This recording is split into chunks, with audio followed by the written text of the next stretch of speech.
Dictation start होगी 5 second बाद।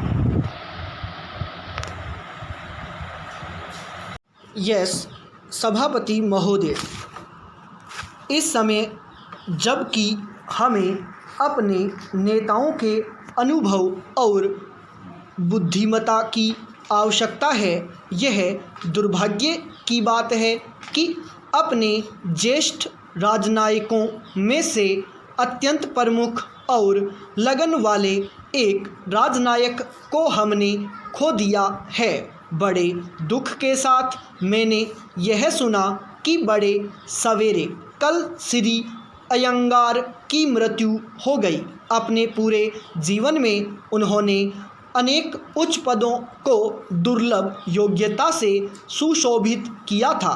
अपने स्वास्थ्य तथा अपने आराम का जिसके कि वह पूरी तरह अधिकारी हो चुके थे, विचार न करके वे अपने जीवन के अंतिम दिनों तक देश और जनता की सेवा में लगे रहे। जब कोई भी कठिन समस्या हमारे सामने आती थी तो सरकार में उनके सहकारी उनकी परिपक्व बुद्धिमत्ता पर निर्भर करते थे। उनकी मृत्यु देश और हम सब के लिए भारी हानि है, जबकि हम नवीन और समृद्ध भारत का निर्माण करने में तथा उन लाखों लोगों को सुख सुविधा पहुंचाने में लगे हुए हैं जिन्हें दरिद्रता के अभिशाप से भूतकाल में काफ़ी पीड़ित रहना पड़ा। संसार की समस्याएं हमारे सामने बलात् आ खड़ी होती हैं और हम न तो उनसे बच सकते हैं और न अपने को उनसे अलग रख सकते हैं। मेरी सरकार की अन्य देशों के मामलों में हस्तक्षेप करने की लेशमात्र भी इच्छा नहीं है, किंतु स्वतंत्रता के साथ साथ अनिवार्य रूपेण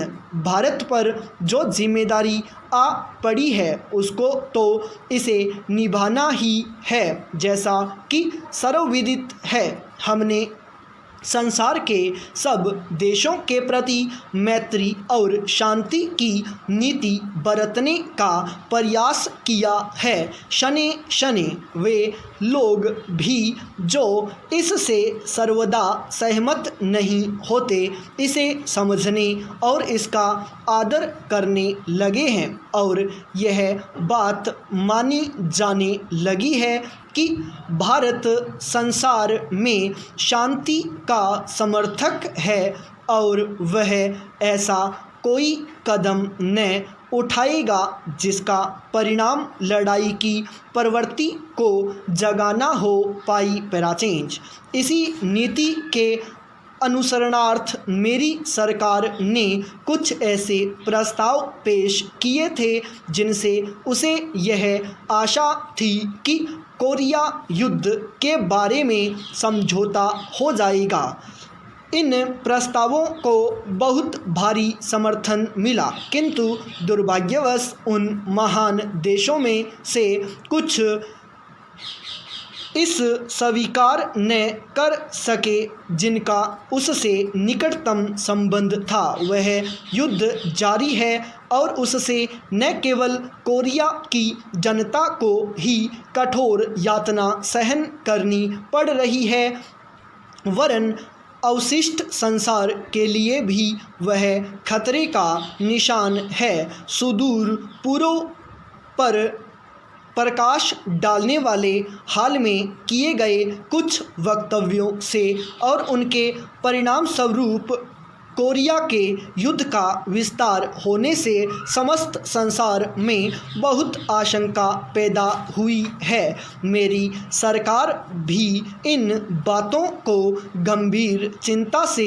देखती है। मुझे विश्वास है कि युद्ध का अपने साथ पहले ही भारी विपत्ति लाया है, विस्तार न होने दिया जाएगा तथा राज्य और जातियों के हृदयों को इन समस्याओं को शांतिपूर्ण रीति से सुलझाने की ओर मोह दिया जाएगा।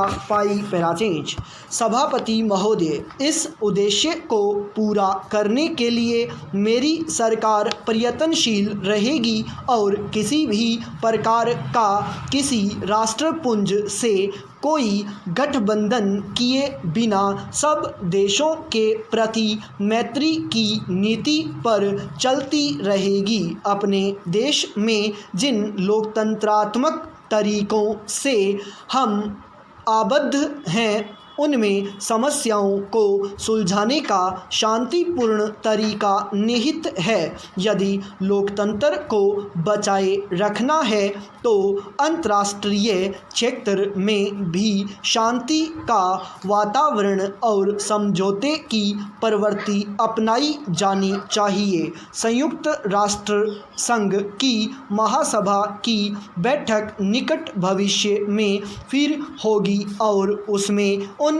गंभीर समस्याओं पर विचार किया जाएगा जिन पर संसार में शांति अथवा युद्ध के महत्वपूर्ण प्रश्न का निर्णय आश्रित है। मेरी यह हार्दिक आशा है कि वे महान राष्ट्र जिनके प्रतिनिधि वहां इकट्ठे होंगे संयुक्त राष्ट्र संघ के घोषणा पत्र में समाविष्ट उद्देश्यों के परिपालन तथा समझौते की प्रवृत्ति को बढ़ाने का प्रयास करेंगे। अफ्रीका महाद्वीप में जो उपनिवेशवाद का आज भी सबसे बड़ा अड्डा है, हालत पहले से खराब हो रही है।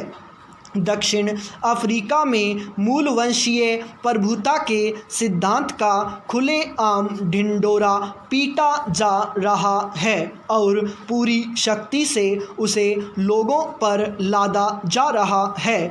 संयुक्त राष्ट्र संघ ने इस समस्या को तय करने के जो प्रयत्न किए हैं, दक्षिण अफ्रीका की सरकार उनकी अवहेलना कर रही है।